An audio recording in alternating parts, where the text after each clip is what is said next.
I just vended my first card show. If you're interested in card shows, collecting in general, or starting your own card selling business, this is a video for you. Let's check it out. Welcome to the channel. My name is Lionheart. That's L10Heart16, or you can call me Ethan. Today, we're trying to answer the question, is it too late to start vending? For context, 2 years ago, I decided that I wanted to start collecting PSA 10 Jolteons. And just recently, I've decided that I want to try vending as a way to help accelerate that process. Vending is an incredible opportunity for serious collectors that don't want to drop serious cash. For example, I want the Jolteon VMAX promo as a PSA 10.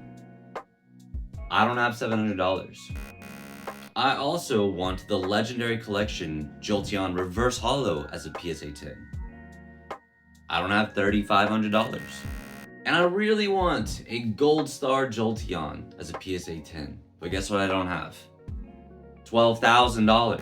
So, from the outside looking in, I've seen vending as a way to have an opportunity to be able to set very favorable margins that are great for growth and still offer prices that are more competitive than online, like with eBay and its fees, which up until now has been the only thing I had been doing to try to further my collection, was buying, selling, trading, grading, flipping cards, all using eBay as a way to do that. And it's been great, it's been fine. It's gotten me to where I am today, but I was looking for something even better. And with a commonly wide accepted margin of vendors taking in from anywhere between 70 to 80% to be able to output at anywhere from 90% to 100%, I like that better than the eBay 13% cut.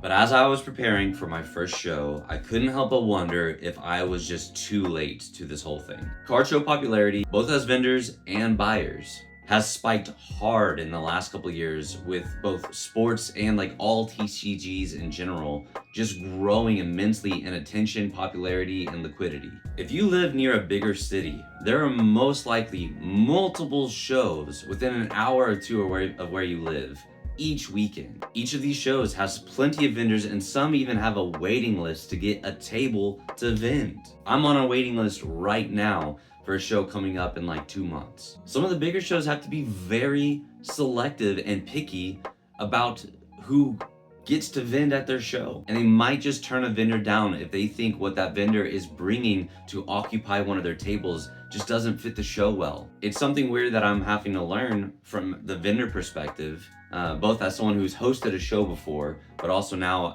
as a vendor, is that show hosts now have to be so competitive because of how many shows there are in any given weekend. Every show host wants to have the best show, which means the best vendors, so that they can get the best attendance. But that's probably a video for another time. My first show was last weekend, and here's how it went. It was called 10 Point Collectibles Card Show. It was in Broken Arrow, Oklahoma, and I booked one table about 6 months ago. The professionals on YouTube were recommending people for their first show be able to come with $2,000 worth of inventory on one table. I wasn't quite there yet on my own, but I knew I had some friends that had some interest in also selling some things. So I talked with them and we chatted, and we brought some other items to the table, and we finally got there. And between all my friends that contributed to our tables, and you'll see how it unfolds later, we ended up with well over $2,000 of inventory at our table. But since I was getting a little anxious about if I was going to be successful or not, I wanted to make sure I set really clear goals for myself that were non-monetary based goals to gauge my success. And so my last video was setting these goals. If you haven't checked that out, go watch it. But basically, I made 20 non-monetary goals, and I turned them into a scavenger hunt. It was awesome.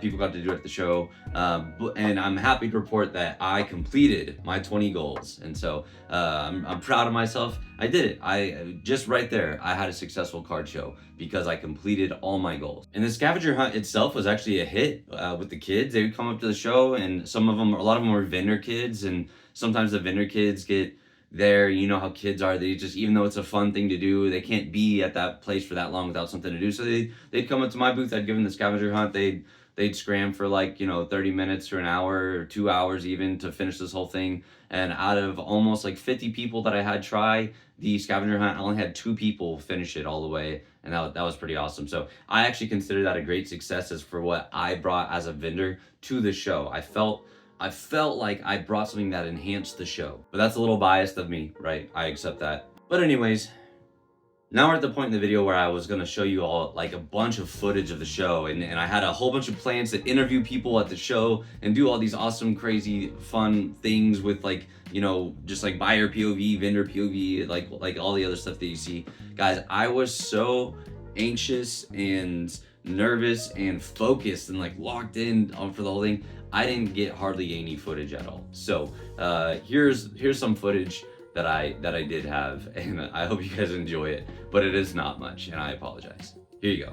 First up, we have a picture of Mike Tanner and myself standing behind our table, but in front of our sealed shelf and our banner for the Legendary Collection. Super happy to be able to represent the Legendary Collection at this card show. And yeah, we had a great time setting up. It was really easy and fun.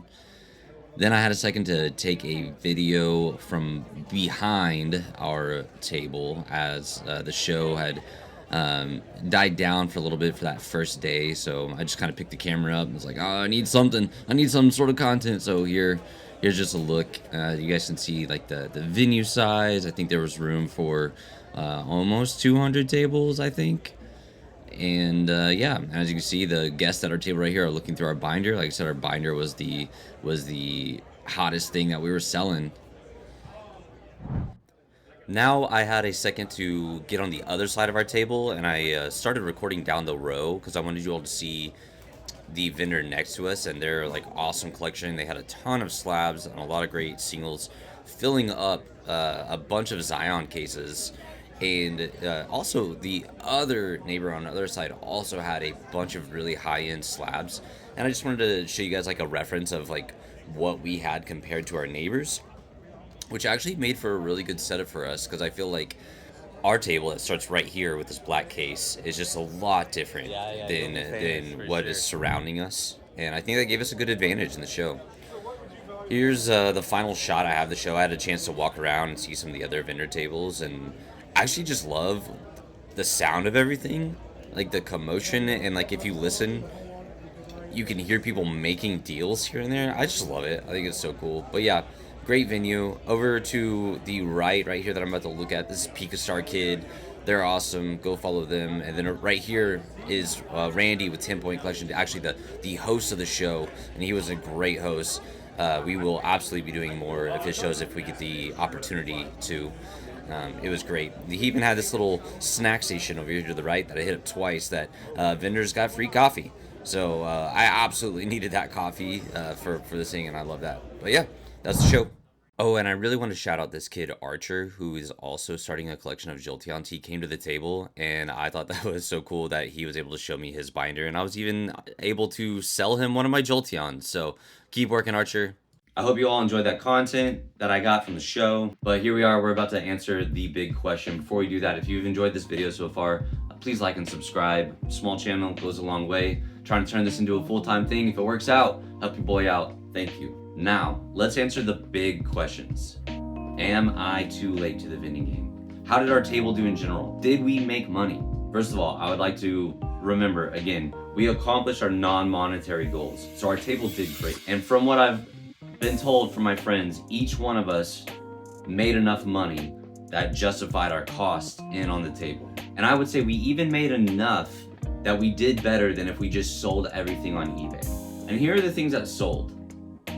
I sold one slab, only one slab. We sold a couple, like just a small handful of our over $20 singles. But what was really moving was our 20 and under binders, like our $1 cards, our $5 cards.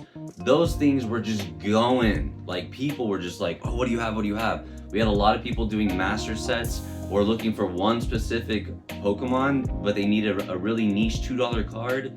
A lot of people trying to just collect things that aren't necessarily the big ticket items in the case, which that was actually really cool. I felt great knowing that I was selling to like really, well, people like me that had a very particular collection that they wanted. That part felt awesome. I definitely made enough to pay for my next table. So not only did I make enough to pay off the table that was there that day, I made enough to pay off my next table. Also great. I even made enough to make cash offers on some people's things that they were trying to sell towards the end of the show. I didn't offer to buy a lot of things at the beginning of the show because I didn't know what I was gonna make. But after I had done a couple transactions here and there, some big sells, towards the end of the show, people were walking up, "Hey, are you buying?" Like, I would definitely take a look, and I'd pull some things out of the binders and tally it up and be like, "I can make you this offer," and we do some haggling, and that part's fun too. The haggling's pretty fun.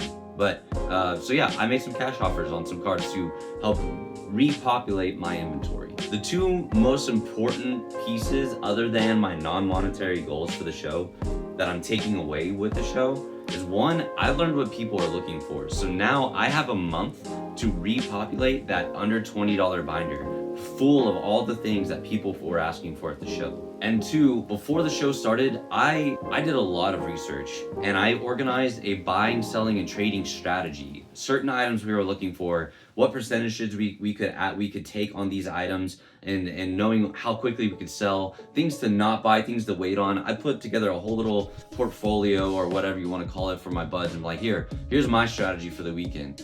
And for the most part, we stuck to that strategy, and I think it paid off really well. And now we have a month to adjust that strategy based off what the market is going to do in just a month, because we all know it all moves really quickly around here, and add in the things that we've learned from the sales that we made. In summary, vending is not the get-rich-quick scheme that it may seem to be when you watch people do it online and everything like that. Just like anything else that's worth doing, there's a lot of hard work involved. I did not add a Gold Star Jolteon to my PC in one show. Believe it or not, I was not able to make $12,000 and buy it at the show that I was vending at. Go figure. But in fact, I didn't even add a single Jolteon to my collection. I actually sold one to someone else because they were also a Jolteon collector. You guys saw that preview. Happy to do that for another Jolteon collector. So I'm actually down one Jolteon in the whole grand scheme of things. But I had a great time interacting with the guests of the show and the other vendors. That part of it is just so fun and exciting for me. It's a whole new world, and I really enjoyed it. I also had a blast. I was on the other side of the table with some of my closest friends, and we were just having a great time doing something we all enjoy together. Now here's the kicker. I do believe if I would have started this 2 years ago, I would be exponentially further in my collection. But as Warren Buffett said, the best time to invest was yesterday. The next best time is today. The worst time is tomorrow. I missed yesterday, but I'm choosing now, and I'm happy that I did. And we're gonna keep at this. We're gonna keep going. Well, that's it for this video. Like and subscribe. See y'all. Bye.